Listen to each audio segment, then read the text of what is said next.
Hey everybody, happy Tuesday afternoon. This is the third video of the day and the final video for Sports Fanatic News. This is a reaction to the Flyers game last night and a look ahead to tonight's game. This team is really starting to get very hard to continue watching. They always find a way to lose of late. Last night, Elliott stood his ground, had over 50 shots, kept us in the game. We were up again. Then we had defensive breakdowns again at the end of the game. So it seems like it's always something these past 8 games for the Flyers. And the only reason they're still relevant in an aspect in the wild card standings is because we've been in overtime so many times this year, or lost in shootouts a few times also. We're 8, 9, and 7. Luckily, we have that 7 so that we actually still have a decent amount of points in the standings. So that's something at least. But you got to eventually, as a coach and as a players, you got to bring each other together. Sometimes you got to go out of your comfort zone and be more demanding. Like Andrew McDonald has been. I've been reading articles every week about how Andrew McDonald, who hasn't even played, his first game he played was yesterday again after I think 15 games, has been one of the most demanding people in the locker room that's been trying to be a big leader and try to get the guys out of the mindset, which is very hard to get out of, which is losing mindset of saying basically, oh crap, here we go again. They score in the third. Now we're only up by 1. It's happening again. You can't have that mindset. Obviously, that's the first way your mind's going to go. But then you got to have somebody, either the coach, Hackstall has to step up more and be more outspoken, or the captain, Giroux, should step up more and be more outspoken. Yes, he's having a great season statistically. But the one problem we always have with Claude Giroux is he's not the most outspoken captain, which can be fine if you lead by example, which he's kind of doing this year, but there's not a lot of people following. So if Giroux's not the most outspoken guy, then we have to have somebody else other than Andrew McDonald. And Simmons does it at times, but the only problem with Simmons is he only has 14 points total. He started out hot. Now he's not doing so hot, so certain young players that are stubborn at times might not listen to a guy that's not doing the best on the ice. That's not a great motto. But I'm just saying that could be what happens. So they need somebody like Couturier, Giroux, who's doing really good, Voracek, who made the mistake yesterday at the end of the game, but has been pretty good all season. Like Provorov, who they said has been who stepped up last year as a rookie to be a leader, is continuing to do so this year. Ghost. They need other guys to just kind of call a meeting, a player meeting, to kind of get this crap out and basically say we need to go into a game knowing we have been playing pretty decent hockey of late. We just can't close out a game. Because right now, like it all falls down, literally. The whole world falls into shambles in the third period for the Flyers. They could be up by 3 goals, and then all of a sudden it's a tie game in the first 10 minutes of the third period. So they need to really call a players meeting, and the coach needs to step up and be more vocal, because Dave Hackstall, that's another problem. That's a problem with him, too. He's more of a guy that's like all about the book, like, oh, this is how we play, this is how we have a chance to win, this is what we need to do, we need to get in front of that, etc., etc. But he's not the most outgoing, vocal guy to basically say when you suck and when you need to change something. That's kind of what the Flyers need now. Maybe they should do what the Eagles do. The Eagles, they talked about on last week's telecast, they actually have, when you come into the meetings that day in practice, they have social media up. So they have the coaches, players, plus fans telling them what they think they need to change to become a better team. That might be a good move for the Flyers. I understand Hackstall doesn't want to do it because he said it could be basically it's infringing on the players, and they know more than the coaches know more than what the fans know, whatever you want to make the excuse. But it seems to be working, obviously, for the 10-1 Eagles that are right across the street from you guys. So maybe it's not a bad idea. Just saying.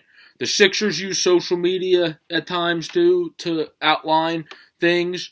The Phillies have been known to do it and will probably do it a lot more now that Gabe Kapler's our manager, would be my guess. So what is holding back the Flyers from using every way possible to get an understanding on what's wrong? Because there's a lot of intelligent people outside of the organization that are fans that know what's wrong, that can see it, and coaches sometimes want to be too positive, and players sometimes want to be overly positive as captains, like Giroux always is in his press conferences, and like Ghost, who you would probably consider a leader on the team now too. McDonald's not always overly positive, or Elliott, which is actually a good thing, because there's times that you need to kind of say things that you don't expect non-captains or assistant captains to say, but just to kind of wake up the team. And that's really first most on the coach. But then second most, it's on people that you deem leaders of your franchise, which is currently not happening. You just see it. The Flyers are good through 2 periods of late for most of these games, like against the Islanders and Pittsburgh. Then it's just a cliff. They fall off a cliff in the third period, and it's like, crap, here we go again. And that's how fans feel, obviously, because once a goal goes in, when your team hasn't won in 8 straight, you're going to be non-confident, like, crap, we're only up by 1, it's probably going to be overtime again, and we'll lose. But that can't be how players think. Players need to have the utmost confidence. So going into yesterday's game, Pittsburgh had Gensel score twice, which got him his 10th and 11th. Hornquist scored, Russ, which got him his 8th, Russ scored, which got him his 4th, and Crosby scored, which got him his 10th, which was the overtime one, which was after the bad penalty Voracek took, which when you're going bad, you rush things, you make bad plays because you either you're stressed out as a player, you're pissed off, and you just get tired of being in the defensive zone. And the Flyers, for a good amount of the game against Pittsburgh, were actually providing offense and being in their zone, creating plays. But then at the end, they fell off a cliff, and Pittsburgh was just continuously in their zone for the last 5 to 7 minutes of the game for the most part. And that's what you got to stop doing. You got to have the ability. I understand we have young players and we have young defenders, but of late, not really the defender side. That's mostly young guys that have making some of the mistakes, but of late, our forwards, a lot of veterans have been making mistakes too, so we can't necessarily use the excuse like Jim Jackson was saying, that, the team's young, you can blame it on young players making mistakes. Yeah, when those are the guys that make mistakes, you can, but like yesterday was Voracek, a couple games ago, Couturier made a bad play, Giroux made a bad play, so it's not just the guys you would expect to make mistakes. Like if Robert Hagg, who's been actually phenomenal this year, besides taking a penalty yesterday, made a bad mistake, I would be like, okay, Robert Hagg's a first-year defenseman that's been great. He made a bad mistake. That's excusable. When it's like a guy like McDonald or Gudas when he took that stupid penalty, when guys like that make a mistake, they've been in the league. They know what they're supposed to do and what they're not supposed to do, and how they're supposed to lead as veterans, and that's a big problem on this team right now. For the Flyers, Ghost got his 3rd goal, Konechny got his 3rd goal, the goal that we thought went for Manning went for Konechny later on. Couturier got his 14th goal, who's been stellar this year, and Raffles got his 2nd. And Travis Konechny and Michael Raffles are 2 guys they need to get going, and Raffles made a confident move on Phil Kessel down the ice to score that goal, which many of us probably thought would have won us the game because there wasn't much time left on the clock when we went up. And then, again, Flyers blew it and let Pittsburgh score and come in their zone and score. So, what the Flyers need to do is get more well-balanced scoring. Patrick got robbed a few times. We hit a lot of posts yesterday. So, we do get unlucky bounces. But that also tends to be the case for whatever reason. Obviously, that can't really be explained. Whenever a team's on a rut, you tend to not have bounces go your way. Why? Who the heck knows? But you can't let that hurt you, and you can't let that mentally bring you down. You gotta keep fighting, and you gotta get over the hump. Now, tonight's game, the Sharks are 12-8-2. And again, we're 8-9-7.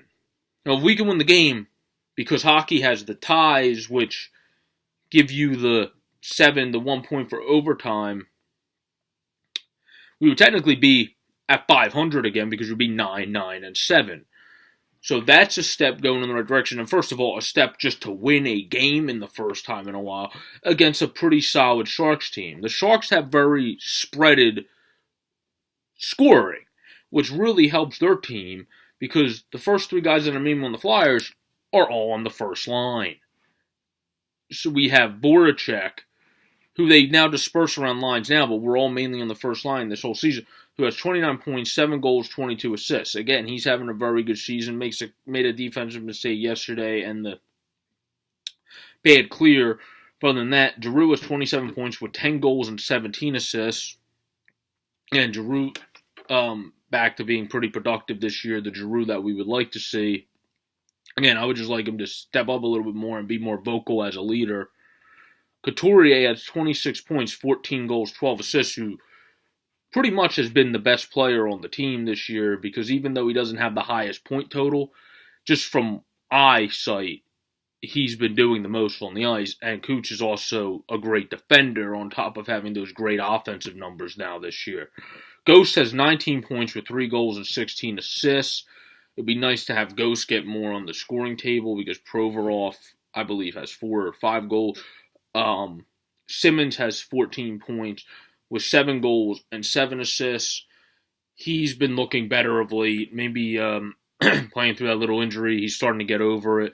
But we need to get him going too in order to start winning some of these games to disperse the scoring. Patrick's looked better, so if he can start scoring, like I said, Konechny and Raffl, if they can get going, that would go big for the Flyers. Couture, on the other side, Logan Couture has 19 points, 13 goals, and 6 assists. Hurdle has 14 points, 5 goals, and 9 assists. Thornton has 14 points as well with 3 goals and 11 assists. He's always been more of the assist guy. Donskoy has 12 points with 7 goals and 5 assists. And Joe Pavelski has 11 points with 4 goals and 7 assists. Joe Pavelski, always been one of my favorite players in the league. Of course, don't want him to do well against the Flyers. Just saying. The goalie matchup, of course, since the Flyers played last night, will be interesting to see, especially after facing a multitude of shots, if we put in Brian Elliott. Because Brian Elliott did look really good yesterday, but do we want to put him in to a game like that right back to back against a hard team? And looking at my app right now, it looks like we're not going to. They have the projected starters for both teams being the backup goaltenders. I mean, for San Jose, Martin Jones is currently out. But for us, they have the prediction being Neuwirth, who looked very piss poor his last game. So in order to have a chance this game, Michael Neuwirth's going to have to step up too and make some of those big saves he wasn't able to do his last start. Aaron Dell for the San Jose Sharks, looking at his statistics right now, has a 2.23 goals against average, a .920 save percentage, and he's 2-3-1, filling in for Martin Jones. He's the projected starter. If they decide to go with Anton Babayu, which is unlikely, he's an emergency recall from the minors. Last year, he was 1-1-0 with a .927 save percentage and a 1.98 goals against. But they're obviously going to go with Aaron Dell since the Flyers have, the one they have been doing lately, has been scoring again. They just haven't been able to close out games. Now, Neuwirth, who I read were expected to go with tonight because of back-to-backs, is 2-4-1 this year with a 2.59 goals against, a .916 save percentage. And he's in games look decent and in other games look terrible. So in order to beat the Sharks, you have a good, pretty spread all-around team. He's going to have to look very good tonight and have a very solid game. If Brian Elliott goes, he's just going to have to continue how he's been the past few games. He doesn't have the best save percentage, but that factors into the fact of when you get guys wide open in front of the net, a lot of goalies that are not elite class aren't going to have the best save percentages when your team consistently has defensive breakdowns. So if he goes, he just has to continue to do what he's been doing. But it looks like Michael Neuvirth's going to go, so he just needs to go back to how he was in the beginning of the season when he had those few solid games for us. And then we have a chance against San Jose to get off the snide. But we need to come out and play like we have been in the first two periods against the Islanders and then Pittsburgh. But then we have to hold it and bring down the fort defensively, but also still be aggressive. Problem with the Flyers of late is they've been very passive-aggressive once they got the lead, which has come back to hurt them now in many straight games. You have to stay on the attack as well while playing defense to close out games. You can't just go full-fledged defensive unless if you're up by like 3, 4, 5 goals with not that much time left. But otherwise, you have to stay aggressive on both sides, and that's not what they're doing right now either. Hopefully the Flyers can get off the snide tonight, and we can finally talk about them winning again sooner rather than later. Let's hope so. Let's hope we get a win tonight and beat the Sharks so that the little patience I have left with the Flyers, and many of our fans have left with the Flyers, is not completely thrown out the window in the next couple games. After today, we don't play again until Saturday, which is a 1 o'clock game against Boston. So there's some time off. Then the Sixers play a couple games in the medium.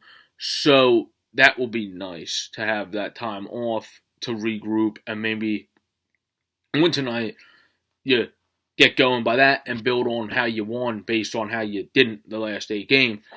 If we don't win, then you at least have time to try to have guys, like I said, step up, become great leaders, and be very vocal in practice, including the coach, and really get us to where we need to be. So we got lucky there by having all these days off after today, because if we win, then great, then you build on the win. If we don't, then you got to really examine stuff so that we start winning and don't keep losing games in very bad ways. This has been a reaction and look ahead to the Flyers, who I hope get off the schneid tonight and win their game. Not going to make a prediction because it's really literally very hard to predict the Flyers right now, because you look good and you're like, oh, we might actually win a game, and then all of a sudden it's tied. So this has been the reaction video of Flyers. I hope we can win tonight. Have a great day, everyone. So long.